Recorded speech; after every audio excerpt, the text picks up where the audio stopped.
우리는 그 갈비의 힘줄 같은 로마서 7장을 막 끝냈습니다. 쉽지는 않았지만 깊은 공감이 있는 그런 말씀이었습니다. 인간성의 본질을 잘 드러내 주는 말씀이었습니다. 너는 누구냐? 인간은 누구냐? 혹은 그리스도인은 누구인가? 라고 질문을 누가 혹시 한다고 한다면 우리는 뭐라고 대답을 하겠습니까? 내 안에 두 자아가 충돌하고 있는 상황 속에서 대답하기가 참 때로는 쉽지가 않습니다. 원하는 것은 잘 하지 않고 오히려 원치 않는 것을 행하는 내 자신을 진실로 들여다보고 있는 사람이라고 하면 네가 누구냐라고 얘기할 때 함부로 성경적 단어를 사용해서 어떤 이야기를 하기가 두려울 때가 솔직히 있을 것입니다. 그런 상황에서 사도는 우리와 다름없는 자기 혼돈을 사도 바울이 느꼈다라고 하는 사실을 우리가 보았습니다. 그는 오라 나는 곤고한 사람이로다 그렇게 고백을 했다고 했습니다. 그런데 그러다가 갑자기 감사하리로다 라고 했다고 했습니다. 그리고 사도 바울이 왜 감사를 한 것인가? 그것에 대해서 지난 시간 이야기를 했던 것입니다.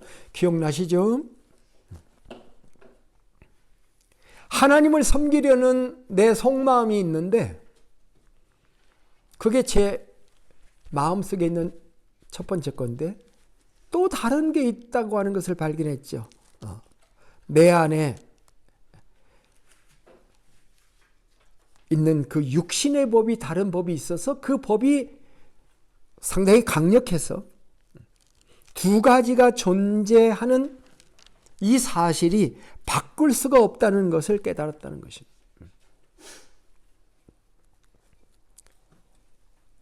그 말의 의미는 뭐냐면 이제는 놀라지 않겠다는 것입니다. 거기서 시작을 해보겠다는 거죠. 내가 예수 믿으면 육신의 생각이 다 없어져 버리면 좋은데 여전히 그 속에 존재한다는 사실이 크게 바뀌지 않았다는 것이 처음에는 절망의 원인이 되었는데 생각해보고 또 생각해보고 잘 생각해보니까 이것이야말로 절망의 조건이 아니라 감사의 조건도 될 수가 있고 하나님이 우리에게 주신 선택권을 잘 활용해서 영적 싸움을 싸워 나갈 수 있겠구나라고 하는 생각을 하게 된 것입니다. 하나님은 우리가 예수를 믿자마자 내 안에 죄된 생각을 다 제거해 버려서 리무브 완전히 해버려 가지고 이제는 죄를 질 수 없는 존재로 만들어서 하나님을 예배하는 그런 존재를 만들기를 원하시는 게 아니고 그러면 예배가 무슨 재미가 있겠습니까? 주일날 초이스가 없어서 교회를 나오면 그게 무슨 재미가 있습니까?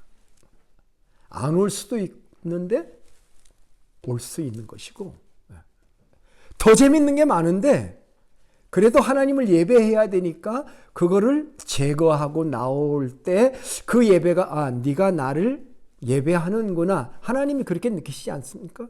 하나님은 그런 예배를 원하시는 거고 하나님은 그런 사람을 만들어가기 원하시기 때문에 내 속에 있는 육신의 법을 제거하기를 원치 않으십니다. 그대로 놔두시고 네가 제어해봐. 그래서 네 믿음을 보여봐. 나는 그런 예배를 받기 원하는 하나님이야. 이런 사실을 사도 바울은 깨달은 것이 아니겠느냐 하는 말씀을 지난 시간에 한 겁니다. 예수 믿고 구원받은 하나님의 자녀들이 승리의 삶을 살아가는 것에 대해서 성경은 많이 얘기를 하고 있습니다. 앞에서도 얘기했지만 소아시아 7개 교회 중에 어느 교회에다가는 그런 말씀을 했습니다. 경고의 말씀을 막 주면서 교회마다 마지막에 그 메시지가 어떻게 끝나냐면 이기는 자는 어떻게 내가 해주겠다 하는 그 말을 반드시 달고 있습니다. 이렇게 예를 들어보겠습니다. 마마보이, 파파보이도 있나요? 네. 마마보이가 있다고 합시다. 마마보이는 뭐를 마마보이라고 합니까? 소년이 있는데 어머니가 모든 걸 다 해줘요. 그런 드라마도 많더라고요. 대학 입시까지 어머니가 관여해가지고 모든 것을 다 어머니가 해줘요. 하나님은 그런 마마보이를 만들고 싶어 하지 않으십니다. 하나님은 우리가 쉽지 않은 문제를 해결할 수 있는 능력을 스스로 기르고 그래서 그 문제를 해결하고 하나님 앞에 떳떳하게 서서 하나님을 찬양할 수 있는 그런 것을 우리에게 키우기를 원하시는 거 아니겠습니까? 수많은 성경의 약속들이 있습니다. 성경을 읽어보면 바울은 디모데에게 무슨 말을 너는 배우고 확신한 일에 거하라 그렇게 말씀합니다. 바울은 디모데는 어려서부터 성경을 배웠고요. 또 좋은 선생을 만나서 하나님 말씀으로 훈련을 잘 받았습니다. 모든 성경은 하나님의 감동으로 된 책으로 교훈과 책망과 바르게 함과 의로 교육하기에 유익하고 하나님의 사람으로 온전케 하고 또 모든 선한 일을 행할 수 있는 능력을 받게 하려 함이라 그렇게 말씀을 했습니다. 그런 성경을 배워가는 과정 속에서도 수많은 시련이 있고 그 말씀들을 배워서 자기의 삶에 적용한다고 하는 것은 또 다른 그 배틀필드의 전쟁터입니다. 그래서 거기에서 많은 싸움이 있게 되고 갈등도 하게 되고 혼란스럽기도 하고 때로는 실패도 경험하고 좌절도 하다가 어떤 때는 정신분열 증상, 신앙 분열 증상까지 보일 수 있는 단계가 있게 될 수 있다는 것입니다. 그런데 사도 바울의 메시지를 통해서 우리에게 주시는 것은 그게 정상 과정일 수 있다. 그게 정상 과정이다. 로마서 7장 24절이 우리에게 말하려고 하는 바는 바로 그겁니다. 그러니 거듭 얘기하지만 기죽지 말라는 거야. 기죽지 말아라. 그것을 감사의 조건으로 한번 바꿔보아라. 생각하기에 따라서 그 영과 육의 내 안에 있는 그 투쟁이야말로 기회가 될 수 있고 그것을 잘 컨트롤하면 내 영적으로 성숙하는 것이고 그걸 통해 하나님을 더욱 아름답게 자율할 수 있다. 자율신경이 몸에 있는 것처럼 우리가 그런 모든 것을 기도하며 성경을 읽으며 컨트롤하며 제어하며 그 뒤에 있는 마귀의 역사를 바라다보며 그것을 보면서 두려워하지 않고 이겨나가는 이 모든 것들을 통해서 하나님께 더 가깝게 나갈 수 있게 된다. 이제 오늘부터 우리는 로마서 8장에 들어왔습니다. 8장의 두 구절, 입문 구절입니다. 오늘은 로마서 8장의 입문 시간이라고 보면 되겠습니다. 참 놀라운 말씀이죠. 로마서 8장은요, 로마서의 핵입니다. 핵. 경건주의 신학자 스펜서라고 하는 분이 이렇게 표현을 했어요. 로마서를 성서라는 가락지로 보면은 그 반지 가락지로 보면은 로마서 8장은 그 보석의 끝이다. 스파클링 포인트라고 그랬어요. 보석의 끝. 반지를 하나 찾는데 반지에 다이아몬드가 있는데 그 첫 지점이 로마서 8장이다. 이렇게 얘기를 했습니다. 8장 1절을 시작하는 1, 2절을 지금 오늘 포인트인데요. 그러므로 이제 그리스도 예수 안에 있는 자에게는 결코 정죄함이 없나니 이는 그리스도 예수 안에 있는 생명의 성령의 법이 죄와 사망의 법에서 너를 해방하였음이라. 아시는 것처럼 성경은 원래 장절 구분이 없었던 책이잖아요. 그런데 13세기 초에 절을 구분했고요. 16세기 중반에 장을 제정했습니다. 제가 왜 이 얘기를 하겠어요? 원래 성경은 다 붙어 있었다 그 말이에요. 장도 없었고 절도 없었고 쭉 이어져 쓰여 내려가 있었다는 말입니다. 그 말의 의미는 뭐겠습니까? 7장 25절에서 끝났으니까 이건 7장은 상관없고 이제 8장 1절부터 시작하는 게 아니라 그런 뜻입니다. 붙어 있는 말씀입니다. 7장 24절에 이렇게 얘기했죠. 오라 나는 곤고한 사람이로다. 누가 나를 이 사망의 몸에서 건져내랴. 그렇게 얘기했죠. 건져내랴. 질문만 있고 끝난 게 아닙니다. 누가 건져내랴. 그랬더니 25절의 답이잖아요. 주 예수 그리스도가 거기 등장하죠. 누가 건지냐? 주 예수 그리스도가 하나님께 우리 주 예수 그리스도로 말미암아 하나님께 감사하리로다 하고 들어갔잖아요. 25절을 주 예수 그리스도. 그런데 8장 1, 2절은 그 주 예수 그리스도를 조금 더 구체화하고 있는 말씀이다. 이렇게 생각하면 됩니다. 구체화.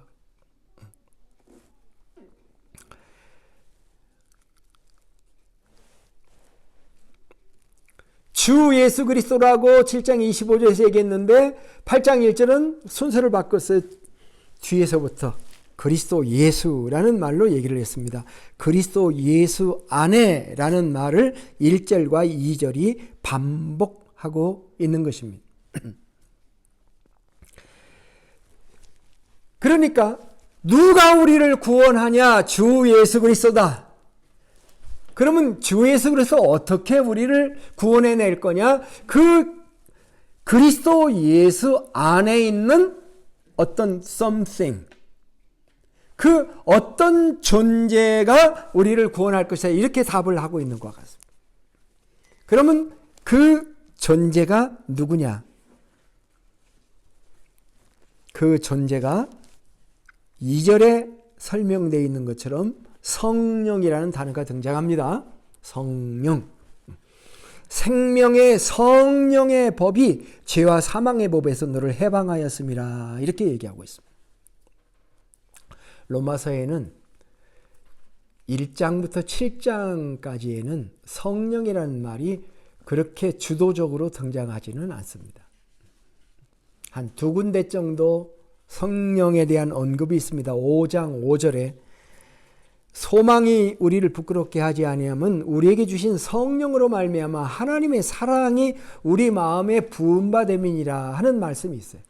하나님의 사랑 얘기할 때 성령 얘기가 한번 등장을 했고요. 또 7장 6절에도 한번 영의 새로운 것이라고 얘기할 때 그 영이라는 단어가 푸뉴마인데 성령을 의미하는 말이기 때문에 어떤 번역에는 그 영을 성령으로 이렇게 명기하기도 했습니다. 그러나 오늘 이제 8장으로 넘어오게 되면은 이 약간의 맛보기를 했던 이 두 구절을 지나서 8장에는 본격적으로 성령에 대해서 이야기를 하기를 시작합니다. 로마서 8장에는 8장 하나에 성령에 대한 언급이 20번 이상 등장을 한다는 것만 봐도 우리가 그것을 알 수가 있습니다. 사도는 1절, 2절을 가만히 들여다보세요. 이제 그러므로 이제 그리스도 예수 안에 있는 자. 누구 얘기하고 있습니까? 그리스도인을 얘기하고 있는 거죠. 나는 누구 안에 있습니까, 여러분? 여러분 혼자입니까? 우리 신앙인들이요. 항상 미스하는 게 이겁니다. 그리스도가 내 안에 계신다. 내가 그리스도 안에 계신다. 있는다. 이 사실을 잊어버리고 살 때가 너무너무 많습니다. 나 혼자 아닙니다. 절대로. 여기 뭐라고 얘기했습니까? 그리스도 예수 안에 있는 자에게는 그리스도 예수 안에 있는 자에게는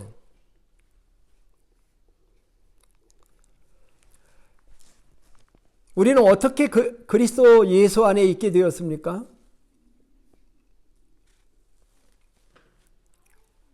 In Christ, 영어로. 우리는 어떻게 in Christ가 되게 되었습니까? 간단합니다. 내가 예수님을 구세주와 주님으로 영접한 순간 주님이 내 안에 들어오시고 내가 초청한 겁니다. 내 인격 안에, 내 삶 안에 예수님 들어오세요. 주님으로 들어오세요. 들어오든 안 오든 그분이 주님 맞습니다. 그분이 창조자이시고 그분이 나의 삶을 지켜주시는 목자이시고 내 평생 나와 함께 성실하게 나를 이끌어 주시는 바로 그분이 내가 인정하든 인정하지 않든 주님이신데 내가 그 주님을 인정할 때 주님이 내 안에 들어오시게 되고 사실은 내가 주님 안에 들어가는 겁니다. 주님이 내 안에 들어오시는 그 주님은 너무너무 커서 내 안에 주님이 들어오시면 내가 그 안에 잠기게 되는 것입니다. 바닷가에서 수영하는 것과 같습니다. 내가 바닷가에 들어가면 바다가 나를 품고 있는 것처럼 내가 예수 안에 있는 자라고 하는 그리스도 예수 안에 있는 자에게는 이라는 말. 여러분은 기억해야 되면 나는 그리스도 예수 안에 있는가? 예수님이 내 안에 계시고 내가 그리스도 예수 안에 있지 아니하면 너희는 버리운 자니라라고 하는 말씀이 성경에 분명히 있습니다. 그런데 그 그리스도 안에 in Christ 내가 모신 예수 안에 엄청난 것이 있는데 그게 뭐냐면 2절에 2절 보세요. 그리스도 예수 안에 있는 생명의 성령의 법이라는 단어를 먼저 생각해 봐야 되겠습니다. 이제 규정이 되십니까? 예수님이 내 안에 있고 내가 예수님 안에 있습니다. 너희가 내 안에 내 말이 너희 안에 있으면 무엇이든지 원하는 대로 구하라 그리하면 이루리라고 말씀하셨지 않습니까? 그러니까 지금 주 예수 그리스도가 답이야. 비참한 신앙생활을 안 할 수 있는 방법이 있어. 오라 나는 곤고한 사람이로다. 두 가지 법이 그냥 있다는 것을 발견했어. 그런데 그것이 변명이 아니라 그러니까 내가 이제 죄 가운데 살아도 할 수 없는 거야. 그게 본성이야. 그게 그렇게 살게 되어 있어. 천만의 말씀. 그 얘기가 아닙니다. 두 가지가 있어요. 그건 인정합니다. 그런데 이것을 벗어날 수 있는 제3의 법이 있다는 겁니다. 자, 오늘 설교 제목이 제3의 법입니다. 자, 첫 번째 법은 뭐예요? 우리가 지난 시간 살펴본 것처럼 하나님의 법이에요. 율법이에요. 하나님이 정하신 노무스예요. 그런데 두 번째 법을 깨달았다는 두 번째는 뭐냐면 육신의 법이 있다는 거예요. 자, 하나님의 법이 있어요. 또 육신의 법이 있어요. 근데 이 둘이 충돌해서 내 안에서 곤고하게 나를 만들었다. 지금 이렇게 얘기하지 않습니까? 그 두 가지 법을 어찌 할 수 없느냐? 거기서 끝나는 거냐? 아니라는 거예요. 예수 안에 제3의 법이 있다는 거예요. 우리는 예수 안에 있는 자이고 그런데 그 예수 안에 자, 내가 성경을 가지고 있으면 성경이 내 거면 성경 안에 있는 것도 내 것이 될 수가 있는 것처럼 우리가 예수 안에 있는데 그 예수 속에 생명의 성령의 법이 있다. 지금 이렇게 얘기하고 있는 거잖아요. 그래서 주 예수 그리스도가 답이라는 거예요. 생명의 성령의 법이 죄와 사망의 법에서 나를 해방하였느니라. 그래서 첫 번째 죄의 법은 우리를 정죄하지만 두 번째 우리 안에 있는 그 이법, 두 번째 죄법은 우리를 정죄하는데 제3법인 성령의 법은 우리를 정죄하지 않는다. 정죄하지 않는다. 이렇게 지금 얘기하고 있는 것이 아닙니까? 이게 출발선입니다. 요한복음에 보면은요, 한 여자의 이야기가 요한복음 그 8장에 등장합니다. 현장에서 잡힌 여인 스토리 여러분 아시죠? 서기관과 바리새인들이 이 여자를 끌고 와가지고 가운데 세우면서 이 예수님에게 어필하죠. 모세는 돌로 치라고 그랬는데 당신은 뭐라고 얘기합니까? 예수님이 많은 사람에게 희망이 되어서 이렇게 여론들이, 대중들이 예수님의 사랑과 백성들과 함께하는 모습을 보고 감동을 받고 있는 이런 타이밍인데 이거를 깨려고 하는 거예요. 바리새인과 이 서기관들이 와가지고 돌로 쳐라. 그렇게 만일 예수님이 대답하면 그동안에 예수님에 대한 환상은 다 깨지는 거예요. 참 곤란하게 돼 있어요. 모세는 가는마다 현장에 잡혔으니까 돌로 쳐야 되고 당신도 그렇게 얘기한다면 당신이나 우리나 무슨 차이가 있는 사람입니까? 이런 입장이라는 거예요. 근데 예수님이 직답을 안 하고 딱 무릎을 꿇고 땅에 이제 주저앉으셨잖아요. 주저앉아서 땅에 뭐라고 이렇게 글씨를 쓰다가 딱 일어나서 예수님이 뭐라고 그러셨어요? 너희 중에 죄 없는 자가 먼저 돌을 들어서 쳐라 그랬어요. 그랬더니 사실 생각해 보면 남자는 어디 갔어요? 남자는. 예. 왜? 남자는 안 잡아오고 여자만 잡아요. 그렇지만 상황이 곤란해 지금. 예수님 입장에. 율법 가지고 와서 얘기하니까. 너희 중에 죄 없는 자가 먼저 돌을 들어 쳐라 그러니까요. 성경이 참 재미있게 정확하게 기록했는데 나이 든 사람부터 하나씩 하나씩 사라져. 그 현장에서. 그래가지고 아무도 없어. 예수님이 여인을 딱 보면서 뭐라고 그랬습니까? 나도 너를 정죄하지 않는다. 다들 어디 갔냐? 너를 정죄하던 사람이 어디 갔어? 나도 너를 정죄하지 않는다. 라고 예수님께서 말씀을 하셨습니다. 정죄받지 않는다는 거. 근데 여기서 한 가지 오해하면 안 돼요. 정죄를 하지 않는다는 거하고 올바른 삶은 제대로 살아야 된다고 하는 것은 다른 얘기예요. 그 예수님이 뭐라고 말씀하셨냐면 나도 너를 정죄하지 않으니까 가서 다시는 똑같은 죄를 범하지 말라. 이렇게 말씀하셨어요. 근데 그 예수님의 자세, 정죄하지 않는다는 이 말씀이 이 여인에게 얼마나 위로가 됐겠어. 8장 1절이 이거를 얘기하는 거예요. 그리스도 예수 안에 있는 자는 결코 정죄하지 않는다. 정죄함이 없다.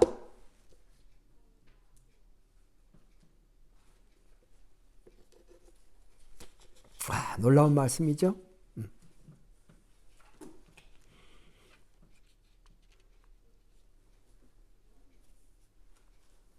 우리가 예수 아래에 있으면 이거 본질을 얘기하는 거예요. 자, 7장 마지막 다시 접으세요.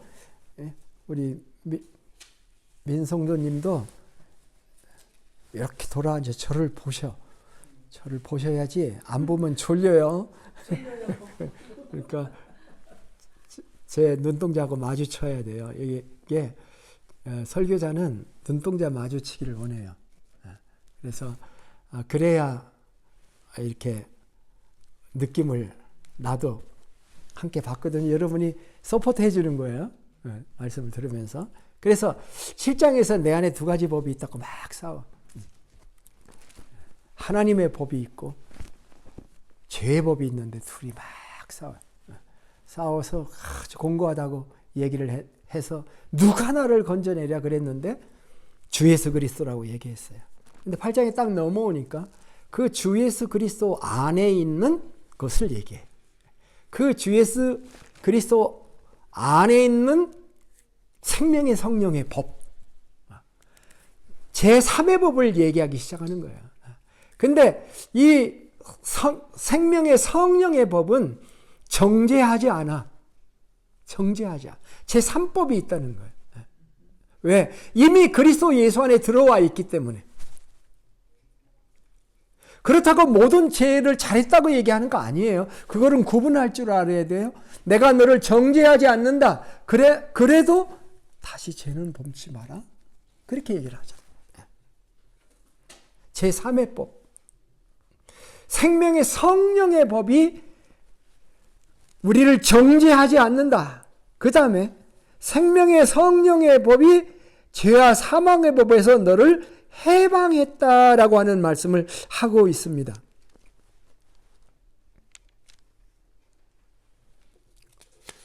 해방이라는 단어, 이게 참 성령이 하시는 첫 번째 사역이에요. free, 자유를 주는 것입니다. 진리를 알지니 진리가 너희를 자유케 하리라. 자, 굉장히 중요한 얘기를 사도 바울은 하고 있습니다. 자, 우리가 하나님의 법과 죄의 법이 충돌해서 막 싸워서 곤고해. 그런데 하나님께서 성령을 통해서 말씀해 주셔. 나는 너를 이미 해방했어. 나는 너를 정죄도 하지 않고 나는 너를 완전히 set free 해줬어. 너는 더 이상 저도 내가 담당할 것이고 네가 죄를 범했어도 내가 너를 또 용서할 거야. 어쩌면 내가 너를 위해 십자가에 죽을 때는 2000년 전이었잖아. 2000년 전에 나는 2000년 후에 너를 보고 있잖아. 너는 나를 믿기 전에도 너고 믿은 후에도 너고 나는 너의 죄를 네가 믿기 전에 죄도 믿은 후에도의 죄도 네가 앞으로 지을 죄도 어쩌면 나는 그 모든 것을 십자가에서 진 거야. 그리고 그 문제로 나는 너를 더 이상 정죄하지 않아. 그리고 나는 완전한 자유를 너에게 주었어. 완전한 용서를 너를 위해 했어. 이 사실을 얘기하고 있는 거예요. 놀라운 말씀 아닙니까? 그게 새로운 법이야. 그게 제3법이야. 이 사실을 알아야 된다는, 이 사실을 아는 게 왜 우리에게 중요한지 아십니까? 많은 사람들이 지금도 불안해해. 내가 예수를 믿었으면서도 내가 죄를 지으면 하나님이 나를 심판하지 않을까? 내가 천국에 가지 못할까? 걱정해. 하나님은 그렇게 쪼잔하신 하나님이 아니에요. 하나님의 용서는 단번에 영원한 용서예요. 히브리서에서 우리에게 뭐라고 말씀했습니까? 히브리서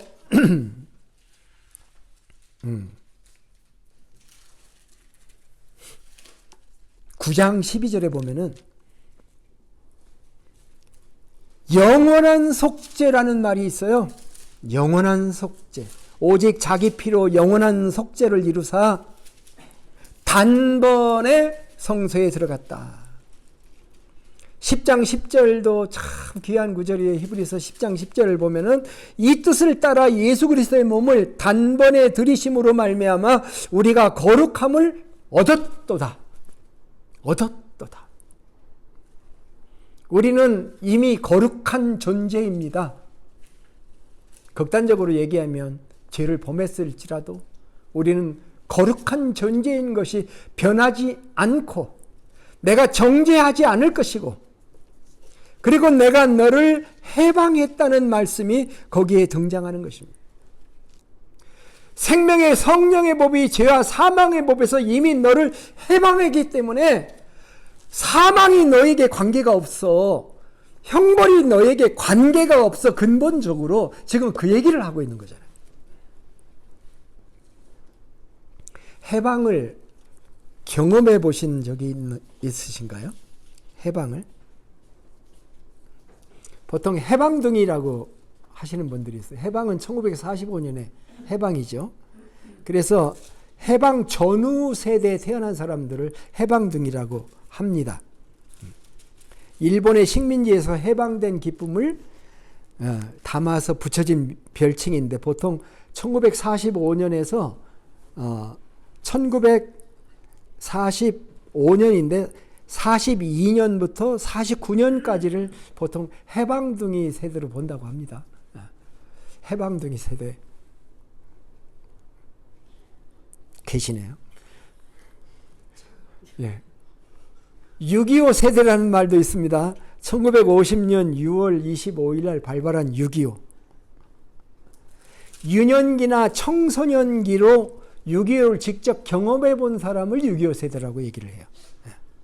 그래서 6.25 세대는 전쟁의 뼈아픈 쓰라림과 참혹한 참상을 조금이라도 이해하는 체험한 사람들을 얘기해서 이 사람들은 보통 1940년대에서 1950년 초반의 사람들을 그렇게 이야기하죠. 저는 가끔 아내가 기억력이 그렇게 많지 않아서 저한테 이렇게 물을 때가 있습니다. 우리 어디서 처음 만났어? 하고 나한테 묻는 거예요. 그럼 제가 뭐라고 대답하는지 아십니까? 전쟁통에 청계천에서 만났잖아.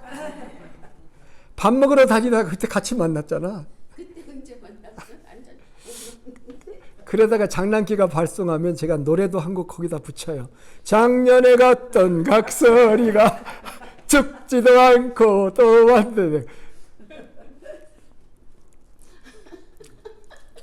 저는 해방 세대나 6.25 세대는 아닙니다.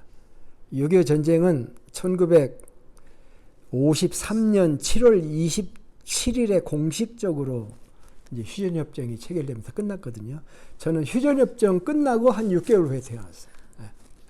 네. 저는 6.25 세대는 아니에요. 근데 6.25 때 어린 사람들은요, 몇 살 안 먹은 사람들은 6.25를 기억하지 못합니다. 그래서 해방의 기쁨도 잘 몰라. 네. 해방이 뭐 들고 나가서 이거 흔들어 보지 않은 사람들, 네? 깊이 체험을 하지 못하죠. 우리가 그리스도 예수 안에 있는 죄와 사망의 법에서 우리를 해방시켜 주신 기쁨을 우리가 제대로 못 누리고 있어. 그게 진짜 복음이에요. 복음을 말하면서 올바로 살아야 된다. 올바로 살아야 구원받을 수 있어. 이렇게 얘기하는 그런 행위주의적인 구원관을 얼마나 많은 이단들이 말하고 있는지 몰라요. 성경이 그렇게 얘기하지 않아요. 그리스도 예수 안에 있는 자에게는 정죄함이 없다. 그리고 그 이유는 그 예수 안에 있는 생명의 성령의 법 때문인데 그 생명의 성령의 법이 죄와 사망의 법에서 나를 해방했다. Have set free. 현재 완료형을 썼어요. 완료형을 썼어요. 예수님이 십자가에서 죽으시는 그 순간부터 지금까지 모든 믿는 자를 정죄하지 않으시고 죄와 사망의 법에서 풀어주신 예수님의 참 복음을 깨닫는 것이 영적 싸움의 가장 밑바닥이에요. 가장 파운데이션이에요. 이 확신이 있어야 돼요.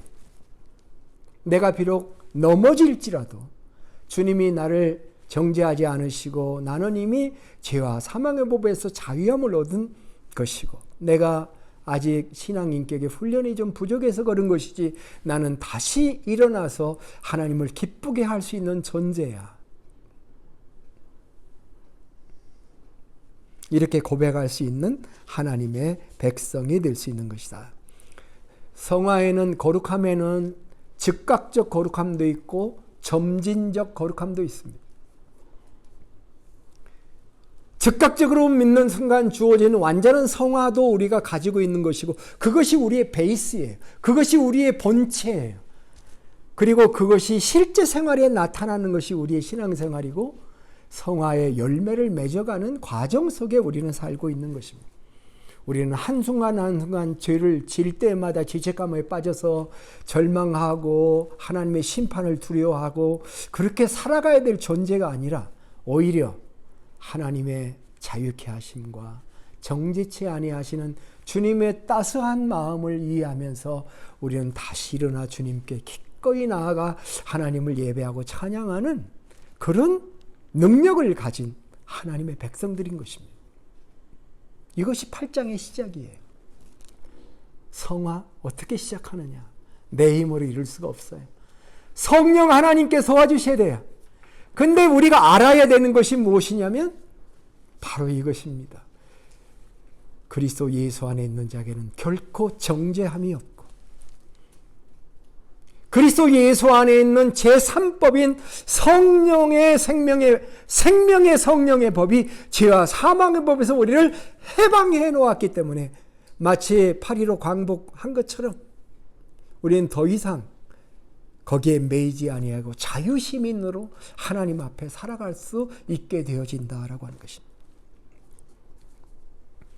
그리고 이 확신은 마지막에 어디까지 나아가게 되냐면 로마서 8장 마지막 절 두 구절을 한번 찾아보세요. 38절, 39절. 내가 확신하노니 거기부터 같이 읽어보겠습니다. 내가 확신하노니 사망이나 생명이나 천사들이나 권세자들이나 현재일이나 장래일이나 능력이나 높음이나 깊음이나 다른 어떤 피조물이라도 우리 주 그리스도 예수 안에 있는 하나님의 사랑에서 끊을 수 없느니라. 아멘. 어떤 일도 하나님의 사랑에서 우리를 끊을 수 없다는 확신에까지 나아가는 것입니다. 이런 확신까지 나아가려면 어떤 과정이 필요할까요?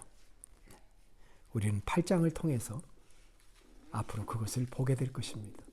성령 하나님이 하시는 엄청난 일, 우리에게 자유만 주신 게 아니라 그 다음에 너희들 알아서 살아, 그게 아니고 그 성령 하나님이 어떻게 우리가 성령의 열매를 맺고 이 삶에서 영적 싸움에 승리할 수 있도록 도우시고 역사하시는지 그 내용을 우리는 8장에서 구구절절히 볼 수 있게 됩니다.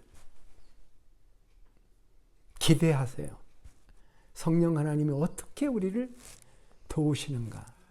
제가 많은 분량을 하지 않고 적당한 분량을 가지고 여러 번 나누어서 8장을 여러분과 함께 쉐어하려고 합니다. 제가 아는 지식을 막 쏟아부으면 좀 여러분 힘드셔. 그래서 좀 끊어서 천천히 나갈 생각입니다. 그래서 성령 하나님이 내 안에서 성령의 법이 어떻게 역사하고 있는가. 법에는 조항이 있을 거 아니에요. 그죠? 성령의, 생명의 성령의 그 법이 어떻게 역사해서 7장을 극복하고 8장에 전혀 다른 삶을 살아갈 수 있도록 역사하는가 하는 것을 기대하면서 여러분도 로마서 8장을 좀 읽어보세요. 제가 다른 데 가서 로마서 강해 집회를 할 때는 좀 미리 암송시키거든요. 제가 여러 교회에서 집회를 예를 들면 로마서 8장을 7번으로 나눠서 할 때 그중에 한 5번째쯤 로마서 8장에 오는데 로마서 8장을 교인들에게 암송할 사람에게 기회를 주면은요, 어떤 교인들은 1절부터 끝절까지 완벽하게 암송을 해요. 어떤 사람들은 뭐 꼭 그렇게 해야 되는 건 아니지만 우리는 내용은 알아야 될 거 아니에요. 그러니까 좀 읽어보세요. 로마서 8장을 읽고 우리가 계속해서 이 하나님의 성령의 생명의 법이 어떻게 역사하는지 기대하면서 바라다 볼 수 있기를 바랍니다. 기도하겠습니다.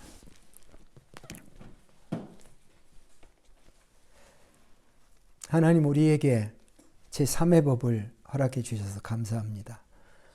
우리 안에 두 법이 있으나 그것으로 문제가 해결되지 않음을 아시는 하나님의 해결 방식에 대해서 감사하고 감격합니다. 우리를 결코 정죄하지 않으시고 우리를 실제적으로 해방해 주실 주님을 찬송합니다. 우리로 하나님의 깊고 놀라운 방법을 이해하게 하시어서 승리하는 삶을 살게 하시고 로마서 8장의 뒷부분에 그 위대한 승리의 선언을 우리도 하면서 살아갈 수 있는 저희들 되도록 축복해 주시옵소서. 유쾌한 말씀 주신 다이아몬드와 같은 말씀, 그 다이아몬드의 끝에 반짝이는 그 빛의 메시지를 저희들 받을 수 있도록 축복해 주시옵소서. 존귀하신 예수님의 이름으로 기도하옵나이다. 아멘.